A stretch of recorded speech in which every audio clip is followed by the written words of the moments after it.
I want you to close your eyes and just imagine the winter of 1938, specifically January, in New England. Oh. There is a massive blizzard just hammering Rhode Island. We're talking ice on the roads, wind howling, schools closed, the whole thing. The sensible thing to do is stay home. Right. Wrap yourself in a blanket and wait it out. But we're looking at these reports of a specific group of men and women who are doing the exact opposite. They're packing up these heavy wooden crates, getting in their cars. And driving on these icy, unplowed roads from all over Rhode Island, even Massachusetts, to a single suburban house. And just to be clear, they aren't going there for some high-stakes poker game or a secret political rally. No. They are risking life and limb in a snowstorm to watch a grown man pull a rabbit out of a hat. Well, maybe a little more than a rabbit, but Yeah. Point taken. Welcome to the deep dive. Hi there. Today, we're opening a really fascinating time capsule. We have a stack of documents here. They're issues of the linking ring from February through December of 1938. And for anyone who doesn't know, this isn't like a fan magazine you'd buy at a newsstand. This is the official trade journal for the International Brotherhood of Magicians. IBM for short. Exactly. Think of it less like a hobby magazine and more like an industry newsletter. This is where the pros, the semi-pros, and the dangerously obsessed went to talk shop. And our mission today is to look at a very specific slice of that world. Ring 44. This was the local chapter, the Ring, based in Rhode Island. Yeah. And reading through these monthly reports, I realized pretty quickly that for these people, magic. It wasn't just a pastime. It wasn't something to do on a Tuesday night. No, it was a parallel life. Yeah. That's the big takeaway here. When you look at the lengths they went to, the money they spent, and remember, this is 1938. We're still at the tail end of the Great Depression. A very good point. You realize they were building a kind of sanctuary?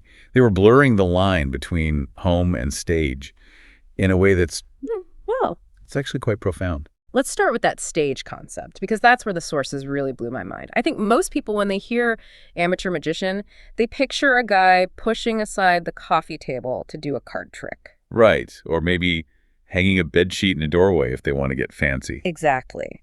But these documents describe something on a whole other level. We have to talk about the venues, specifically the Baker Theater of Magic. Ah, yes. This is the centerpiece of the whole Rhode Island magic scene in 38. It was at 24 Conservatory Avenue in North Providence, in the home of a man named Bill Baker. And calling it a home theater feels like a massive understatement. Oh, totally. It was more like a professional venue that got hit with a shrink ray and then... Shoved into a basement. Exactly. Shoved into a basement. The specs they list here are just wild. The stage itself was 15 by 15 feet. 15 by 15. That's bigger than my first apartment. And it wasn't just, a wooden platform. No. It was fully rigged. The reports detail professional-grade wings for entrances and exits, a painted backdrop, and this is a key detail, maroon velvet draperies. With gold monogram trimming? Yes.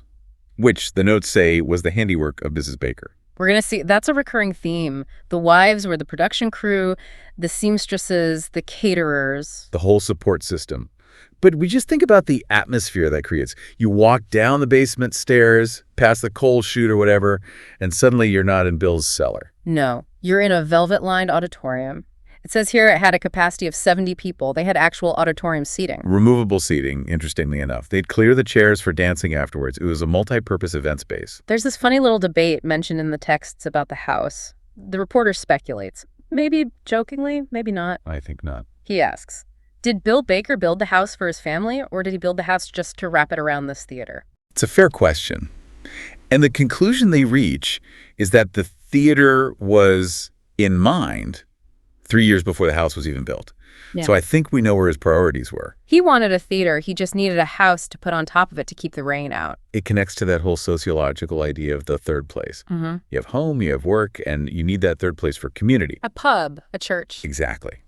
For these guys, they literally built their third place inside their first place. And you have to look at the context. 1938, the world is unstable, the economy's shaky, war is brewing in Europe. Right.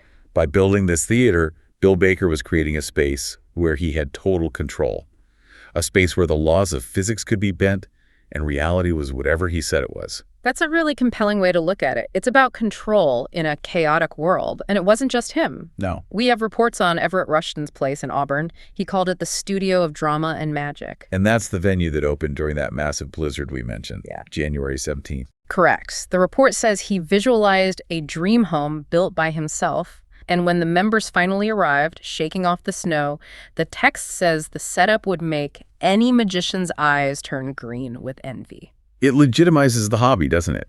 If you build a theater, you're not just playing, you're a performer. Precisely. It signals to the world and to yourself that this matters. So we have the stage set. Let's talk about the cast. Who were the people filling these 70 seats? Because looking at the names here, it seems like a mix of serious technicians and, well, agents of chaos. It really was a mixed bag. You have the steady leadership figures like Bill Chatterley. He gets elected president of the Ring in February. Chatterley feels like the safe hands of the group. The reports always mention him doing this keep your eye on the lady card effect. Which is a classic 3-card Monty trick. It's reliable, it's a crowd pleaser, but it's not, groundbreaking. And the vanishing water. He seems like the guy you book when you want to make sure nothing catches on fire. But then you have Harry Ballon. Harry Ballon is a whole different energy. He's the ex-president, clearly charismatic, and apparently he loves danger. I was reading the description of his act from the April meeting, and I actually laughed out loud. He borrows a $10 bill from a guest. Okay, let's pause on that for a second. In 1938, $10 is a significant amount of money. Oh, yeah. Adjusted for inflation, that's nearly $200 today. He's asking someone to hand over a week's grocery money. And he burns it. He burns it in an envelope. The report notes the guest turned pale. I bet he did. That's genuine fear. Of course. But then the bill reappears. Right. In a locked metal tube or inside a wallet. It's a classic plot, but the fact he used a borrowed 10 spot, that shows nerve. If he messes up, he owes that guy a lot of money. And he had this signature gimmick, the bell and whistle. What was that? Exactly. The text says it was the talk of the town. It describes it as a whistle he worked into his cups and balls routine. Now, cups and balls is the oldest trick in the book. Right. Balls vanishing and appearing under cups. By adding a whistle, it implies he was working with comedic timing, using sound effects to punctuate the magic, maybe whistling every time a ball vanished. It tells us he wasn't just doing sleight of hand, he was doing a comedy set.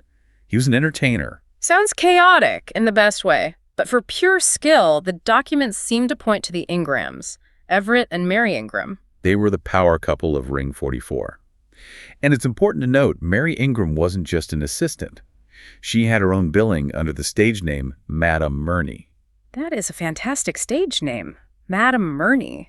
Sounds so mysterious. She performed a Chinese rope tie and a silk routine. You have to remember, magic was a heavily male-dominated club, so seeing a woman with her own stage name and act is significant. Definitely. And her husband, Everett, was doing high-level manipulation. Billiard balls, silk productions. He did this thing called the ginger trick. Transposing a ginger ale bottle in a glass, right? Yeah, exactly. That's a transposition effect. It requires serious dexterity to look clean. The report calls him the favorite society magician of the Atlantic coast. Society magician? That sounds incredibly fancy. What does that actually mean here? It implies he was working the high society circuit. Banquets, debutante balls, country clubs. It shows the class range of the club. You have the guy who built the basement theater, the comedy guy with the whistle, and the high society performer all hanging out together. But speaking of status, we can't ignore the big shot of the group. The man who actually put this little Rhode Island club on the global map. Uncle John H. Davison. Yes. Davison is a fascinating figure. He lived in Ashaway, Rhode Island at an estate called Sunny Spot. But his title, in 1938, he was the international president of the entire IBM. That is like finding out the head of FIFA lives down the street and comes to your local pickup soccer games. Pretty much. He gave Ring 44 a lot of legitimacy. He presented them with a framed charter on vellum to hang in Baker's Theater. But the 1938 records tell a bit of a sad story about him. Yeah, in the November issue, they had to call a special business meeting. To accept his resignation, health reasons. Yeah. The resolution they wrote is surprisingly touching. It mentions how he took over after the death of the previous president, W.W. Durbin, and guided the organization through a difficult time. It reminds you that these rings were brotherhoods. They really cared about this guy. It wasn't just about learning how to hide a coin. Absolutely. It was a support network. But since we are talking about magic, we have to talk about the tricks. Because some of the things they were doing, well, I'm not sure they'd pass a safety inspection today. Or an animal control inspection. The amount of livestock in these reports is staggering. You'd think they were running a farm. It was the style of the time. If you were a magician in the 30s, you produced animals. It was a shorthand for miracle. Life from nothing. Let's talk about the ducks, plural, because apparently one performing duck wasn't enough for Ring 44. Nope. There was Zeke the Duck, performed by Bob Graham. The report calls him an educated duck. Educated? How so? He could pick out selected cards from a spread. Okay, I have to ask. How does a duck pick a card? Is the duck actually psychic? Well, usually it's a feed-based mechanism. You put a little corn or something on the card you want him to pick. But to the audience, it looks like the duck is psychic. And then there was Oscar? Oscar the Duck, performed by Arthur Allman. And get this, Allman was known as the fireman magician. Oh, what? He performed in his full fireman's uniform. So, let me get this visual straight. You have a fireman in uniform holding a psychic duck performing in a basement in North Providence. You cannot make this stuff up, and it gets stranger. Bill Baker the Great, had a fishing trick. Oh, yes. He would cast a fishing line out over the heads of the audience and catch live goldfish. In midair. In midair. Imagine sitting in that velvet chair and a live goldfish comes swinging over your head. It's immersive theater. It's visceral. It's wet. And they went big, too. At the annual show, a member named A. Landry performed a milk can escape. Now, for those who don't know, this is a Houdini-level stunt, right? It is. This is classic escapology. You fill a large metal milk can with water. The performer climbs inside. The lid is slammed on and padlocked from the outside. And they have to get out before they drown. And he did it in under a minute in a high school auditorium. That's high stakes for a local club show. What if he gets stuck? That's the thrill. But it shows they wanted to prove they were real magicians. They also had the cerebral side covered. Did you catch the mental marvel? Bill Wallace, yes. His acts sounded exhausting just to read about. Right. He'd take a copy of the Saturday Evening Post, tear off 104 pages, distribute them, and then recite the text of any page number they called out. That is incredible memory work. How do you even do that? It's a mnemonics act. You have to create a mental palace or a peg system. It requires hours and hours of practice. And they had a kid doing it too, Stanley Ehrlich. He was memorizing U.S. presidents, state capitals, calendar dates. It's interesting. Today we just outsource that to our phones. But in 1938, demonstrating that kind of raw brain power was spectacular entertainment. It was mental gymnastics. It was impressive because it was humanly difficult. It proved the mind had untapped potential. So we have danger, animals, brain power, but we also have the food. I have to say, the social texture of this group seems just as important as the show. Oh, completely. The meeting was just the excuse. The after meeting was the real event. And the heroes here, again, are the wives.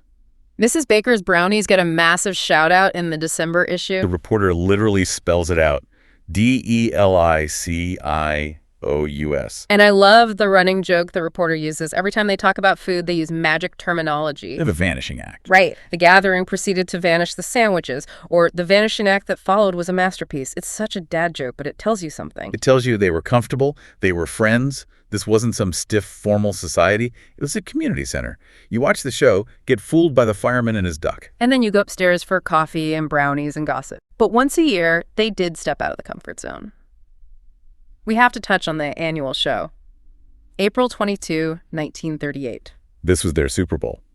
They rented the Samuel Slater High School Auditorium in Pawtucket. And they packed it.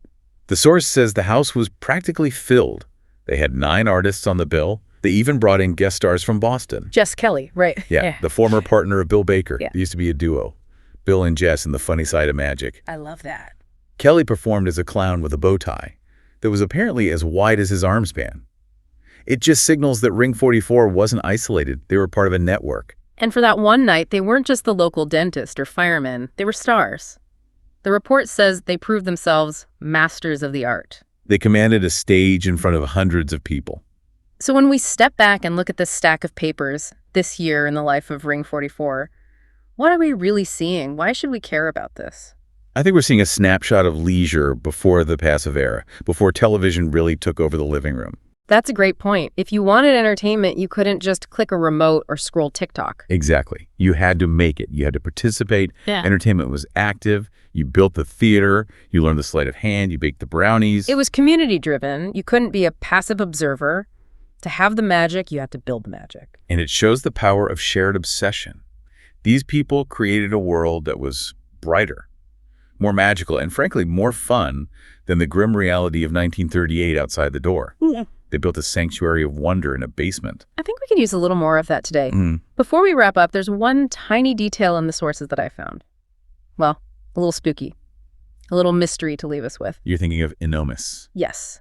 In the March issue, they mention a new member initiated into the group. His professional name was Enomus. Which is Simone, spelled backward. Right. And then in another issue, there's a reference to a column without a name asking for hypnotists to write in. It just gives you this little tingle that this world has layers of secrets we can't quite see. It's like a secret society within a secret society. Exactly. It makes you wonder. You drive through these old suburban neighborhoods today, past these modest houses, and you have to wonder, how many of them still have a false wall in the basement? Or a dusty velvet curtain hanging behind some boxes of Christmas decorations. Waiting for one last show. That is where we'll leave it for today. A huge thank you to the ghosts of Ring 44 for letting us peek behind the curtain. And to you, listening, maybe check your own basement. You never know what you might find. Just watch out for the vanishing goldfish. We'll see you on the next Deep Dive.